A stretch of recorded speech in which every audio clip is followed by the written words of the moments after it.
हरे कृष्णा कृष्ण कृष्ण हरे हरे, हरे राम राम राम हरे हरे, हरे कृष्ण। तो हम लोग उपस्थित हुए हैं इस शिवरात्रि की महायोग में। हम लोग शिव और पार्वती की एक कथोपकथन को लेकर उपस्थित हुए हैं, जिसके माध्यम से शिव जी ने पार्वती को उपदेश प्रदान किए हैं कि इस भौतिक जगत में कौन ऐसी चीज़ें हैं, इस जन्म मृत्युमय संसार में कौन ऐसी चीज़ें हैं जिसको हम ग्रहण करने से, जिसको हम अपने जीवन में प्रयोग करने से जन्म मृत्यु की भय से मुक्त हो सकते हैं।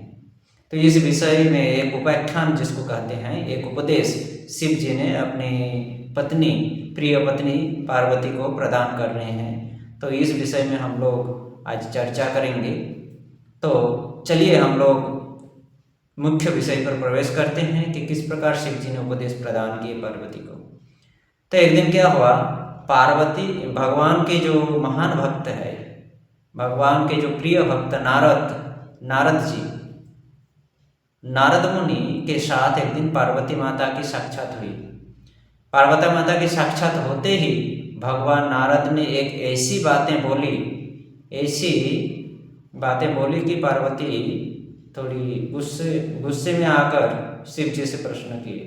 तो नारद मुनि शुद्ध भक्त है। नारद मुनि का काम ही है भगवान की महिमा को प्रकाश करना, भगवान की महिमा को वृद्धि करना, प्रकाशित करना, पुनः प्रकाशित करना, और भगवान की महिमा को सभी जन जन में, हर व्यक्तियों के बीच में पहुंचा देना, यही उद्देश्य है नारद मुनि का। तो इसी उद्देश्य से नारद मुनि चारों ओर भ्रमण करते हैं, और इसी उद्देश्य से नारद मुनि कभी कभी जिसके माध्यम से भक्ति को जागृत करना है, जिसके माध्यम से भगवान की महिमा को पुनर्जागृत करना है, बढ़ाना है, उसके लिए उस व्यक्ति के साथ इस प्रकार से बातचीत करते थे, इस प्रकार से व्यवहार करते थे कि वो व्यक्ति विचलित होकर, भ्रमित होकर भगवान की इस महिमा को जानने के लिए उत्सुक होते थे। तो उसी प्रकार माता पार्वती के साथ ऐसी बातें की, ऐसी घुमा के बातें की, ऐसी जिस बातों को सुनकर माता पार्वती थोड़ा भ्रमित हो गई, थोड़ी सी भ्रमित हो गई। खुद ही माया देवी है और खुद ही माया के चंगुल में फंस गए।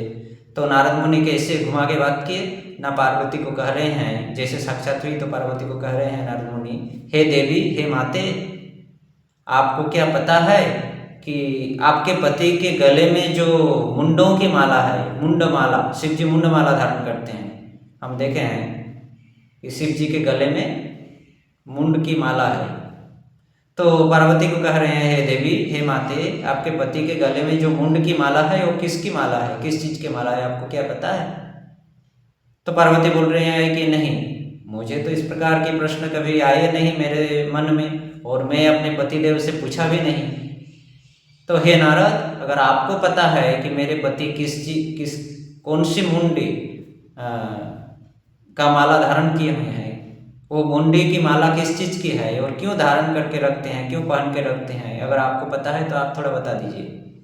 तो नारद मुनि कहे कि यही तो गलती है आपकी, आप इतने दिन से अपने पतिदेव के साथ रह रहे हैं, आपके पति की सेवा कर रहे हैं, क्षण भर के लिए जिज्ञासा नहीं हुआ कि ये मुंड की माला क्यों धारण करके रखते हैं, वो भी 24 घंटा धारण करके रखते हैं, पहन के रखते हैं, क्षण भर के लिए भी खोलते नहीं हैं। इतना प्यार है उस मुंडी के माला से, क्या आपको कभी प्रश्न भी नहीं आया आपका मन में, आपके मन में कभी संकोच भी नहीं आया? तो पार्वती कह रहे हैं कि नहीं। नारद मुनि कह रहे हैं कि तो सुनो मुझसे, ये जो मुंडी की माला है ना, ये आप पार्वती, हे देवी, हे पार्वती, आप अकेले शिव जी की पत्नी नहीं हो, शिव जी की आपके जैसे और बहुत सारी सुंदरी पत्नी है, और उन पत्नियों को जब आप सो जाते हो, उन पत्नियों को अपने उस मुंडी माला से, माला में लटके हुए मुंडियों से उन एक एक पत्नियों को प्रकट करते हैं, और प्रकट करके शिव जी उन पत्नियों के साथ विहार करते हैं। जब आप सो जाती हो, गंभीर निद्रा में रहती हो रात में, तो शिव जी एक एक पत्नी को प्रकट करके रात में उनके साथ विहार करते हैं। आप इस मुख्य बात को, ये मुख्य बात आपको पता ही नहीं है। तो पार्वती कह रही है कि ऐसी बात है, इतनी बात कहकर नारद मुनि वहाँ से चले जाते हैं, प्रस्थान करते हैं। नारद मुनि जैसे ही चले जाते हैं तो माता पार्वती के दिमाग में यही बात घूमते रहते हैं और वो क्रोधान्वित होकर गुस्से में आकर शिव जी को कह रहे हैं कि सुनो, मेरी बात सुनो, आप ये जो माला पहने हुए हो, मुंडों की माला, ये किसकी मुंडी है? शिव जी प्रश्न करते ही शिव जी समझ गए कि इसमें कुछ दाल में काला है। तो शिव जी कहे कि हे पार्वती, हे सती, मैं आपको बहुत प्यार करता हूँ, मैं आपसे बहुत प्यार करता हूँ, इसलिए आप जब जब मर जाती हो, जब जब शरीर छोड़ती हो, जब मरती हो, तो मैं आपकी मरी हुई मुंडों का माला अपने गले में धारण करता हूँ, क्योंकि मैं आपसे बहुत प्यार करता हूँ। तो पार्वती कह रही है, अच्छा, मुझसे आपकी इतनी प्यार है, तो ये बताओ कि मैं आपकी पत्नी होकर बार बार मरता हूँ, बार बार मर जाती हूँ, लेकिन आप कभी मरते नहीं हो। मेरी मृत्यु होती है, लेकिन आपकी मृत्यु क्यों नहीं होती है? शिव जी कह रहे हैं कि हे पार्वती, मैं नहीं मरता हूँ, आप मरती हो, लेकिन मैं मरता नहीं हूँ, क्योंकि मैं अमरनाथ हूँ। मैं अमरनाथ हूँ। और मैं अमरनाथ क्यों हुआ पता है? क्योंकि मैं श्रीमद् भागवत की अमृत, श्रीमद् भागवत रूपी अमृत को घूट घूट के पिया हूँ, घूट घूट के पान किया हूँ, घूट घूट के पिया हूँ श्रीमद् भागवत रूपी अमृत। इसलिए भागवत रूपी अमृत पान करने के कारण मैं अमर बन चुका हूँ। इसलिए मैं कभी नहीं मरता हूँ, लेकिन आप बार बार मरती हो, और जब जब आप मर जाती हो, आपकी मरी हुई मुंडियों की माला मैं अपने गले में धारण करता हूँ। ये जितनी मालाएं हैं मुंडी की, आप उतनी बार मरी हो और फिर जन्म लेकर मुझसे विवाह किए हो, तो आपके साथ मेरा इस प्रकार का संबंध है, इस प्रकार का प्यार है, हे सती, हे पार्वती। तो पार्वती इस समय थोड़ा शांत होकर पूछ रहे हैं पतिदेव से, हे पतिदेव, आप अमृत को, भागवत रूपी अमृत पीकर अमर हुए हो, तो हे पतिदेव, आप कृपा पूर्वक मुझे भी ये भागवत रूपी अमृत पिलाइए, पान करवाइए।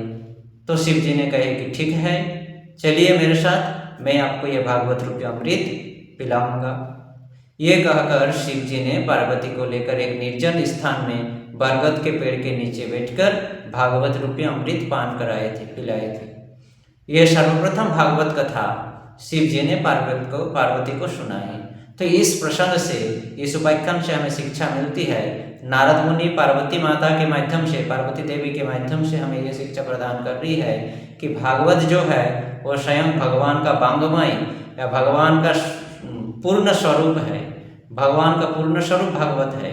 और भगवान के ये पूर्ण स्वरूप भागवत को जो अपने जीवन की साथी बना लेते हैं, अपना जीवन साथी जो बना लेते हैं, वो व्यक्ति जन्म मृत्यु रूपी संसार में रहते हुए भी वो अमर हो जाते हैं। जन्म मृत्यु रूपी संसार में रहकर वो मृत्यु होते हैं, अमर हो जाते हैं। भौतिक शरीर धारण करके आए हैं हम इस भौतिक जगत में, हमको तो शरीर त्यागना ही पड़ेगा, लेकिन शरीर त्यागने की समय का जो वेदना है या कष्ट है, वो हमें महसूस नहीं होता है। ये भागवत रूपी अमृत को अगर हम अपने जीवन का साथी बना लें तो मृत्यु भय से हम मुक्त हो जाते हैं। इसलिए हम सभी का कर्तव्य है कि हमें यह भगवान का वांग्मय स्वरूप श्रीमद् भागवत को, भगवान का पूर्ण विग्रह यह भागवत, इस भागवत को अपने जीवन का साथी बना लेना चाहिए। हम जितना भागवत से अपना संबंध बनाएंगे, हम जितना भागवत से अपना प्यार बढ़ाएंगे, उतना ही हमारा जीवन का कल्याण होगा और हम मृत्यु के भय से पूर्ण रूप से मुक्त होंगे, पूर्ण रूप से मुक्त हो जाएंगे हम अगर भागवत को अपने जीवन का साथी बना लेते हैं तो। और मृत्यु भय से मुक्त होकर पूर्ण आनंद और सुख, पूर्ण आनंद और पूर्ण शांति प्राप्त कर सकते हैं। तो हमारा कर्तव्य है नारद मुनि पार्वती के पार्वती देवी के माध्यम से जो शिक्षा प्रदान किए हैं, शिव जी ने पार्वती को जो उपदेश प्रदान किए हैं हमें शिक्षा देने के लिए, उस उपदेश को ग्रहण करना चाहिए, क्योंकि शिव हमारा श्रेष्ठ गुरु है, वैष्णवों का प्रधान है, वैष्णवों में श्रेष्ठ है, वैष्णवों का राजा है, शिव एक गुरु है। तो इसलिए गुरु के बातों को हमें ग्रहण करना चाहिए और शिव जी के इस उपदेश को ग्रहण करके हम भागवत को अपने जीवन का साथी बनाकर अगर चलते हैं तो हमारा जीवन पूर्ण आनंद, पूर्ण सुख और पूर्ण शांति से खिल उठेगा। तभी हम इस मृत्युमय संसार में रहते हुए भी अमर होकर रह सकते हैं। हरे कृष्ण।